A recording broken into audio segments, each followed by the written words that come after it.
পাহাড়ে উদ্ভূত পরিস্থিতি দেখতে এবং করণীয় ঠিক করতে খাগড়াছড়ি পরিদর্শন করেছেন অন্তর্বর্তী সরকারের ৩ জন উপদেষ্টা। পরে খাগড়াছড়ি জেলা প্রশাসন কার্যালয়ে স্থানীয় রাজনৈতিক নেতা, বিশিষ্টজন ও সরকারি কর্মকর্তাদের সাথে মতবিনিময় করেন তারা।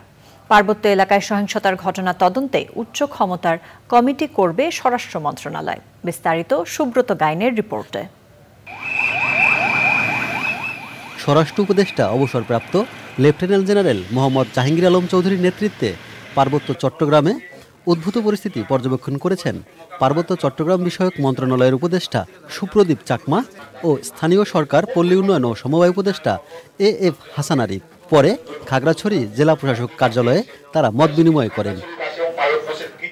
মত বিনিময় শেষে আয়োজিত সংবাদ সম্মেলনে পারস্পরিক সাংস্কৃতিক বোঝাপড়া বাড়ানোর উপর গুরুত্ব দেন উপদেষ্টা এএফ হাসান আরিফ। তুচ্ছ ঘটনাকে ঘিরে আজকে সারা পার্বত্য অঞ্চলে, বিশেষ করে রাঙামাটি এবং খাগড়াছড়িতে ঘটে গেল, অনেকগুলো প্রাণ নষ্ট হলো, সেটা অত্যন্ত দুঃখজনক।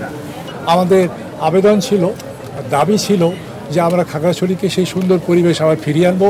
যে ভুল বোঝাবুঝি হয়েছে সেগুলো যাতে আগামীতে না হয় সেই জন্য সচেষ্ট থাকা এবং পারস্পরিক যাতে মেলামেশাটা বেশি হয় সেটা সেদিকে আরও লক্ষ্য রাখা। খাগড়াছড়ির দীঘিনালায় পাহাড়ি ও বাঙালির সংঘর্ষের জের ধরে সাম্প্রতিক সহিংসতাকে কেন্দ্র করে রাঙামাটি ও খাগড়াছড়িতে দুটি সংগঠনের ডাকে ৭২ ঘণ্টার সড়ক ও নৌপথ অবরোধে জেলা দুটিতে সকাল থেকে যান চলাচল বন্ধ রয়েছে।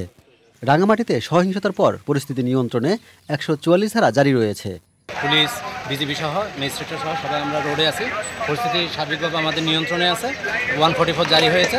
এর ফলে আমরা আশা করতেছি পরিস্থিতির আরও উন্নতি হবে। সহিংসতার ঘটনায় উচ্চ ক্ষমতা সম্পন্ন তদন্ত কমিটি গঠন করা হবে বলে জানিয়েছেন স্বরাষ্ট্র উপদেষ্টা। আইন শৃঙ্খলা কোনো অবস্থায় অবনতি হতে দেওয়া যাবে না। আমি আপনাদের সবাই সহযোগিতা চাচ্ছি। যারা আইন শৃঙ্খলা অবনতি করবে তাদের কোনো অবস্থায় আমরা ছাড় দিব না। ভবিষ্যতে যদি তারা আবার চেষ্টা করে, তাদের যে হাত, এটা আমরা কিন্তু ভেঙে দিব, এই যারা আইন শৃঙ্খলা অবনতি করতে চায়। শুক্রবার এক বার্তায় খাগড়াছড়ি ও রাঙামাটির সৃষ্ট সমস্যা নিরসনে সরকার আন্তরিকভাবে কাজ করছে উল্লেখ করে সবাইকে শান্ত থাকার আহ্বান জানিয়েছেন প্রধান উপদেষ্টা ডক্টর মোহাম্মদ ইউনূসের দপ্তর। Subrata Gain, Channel I.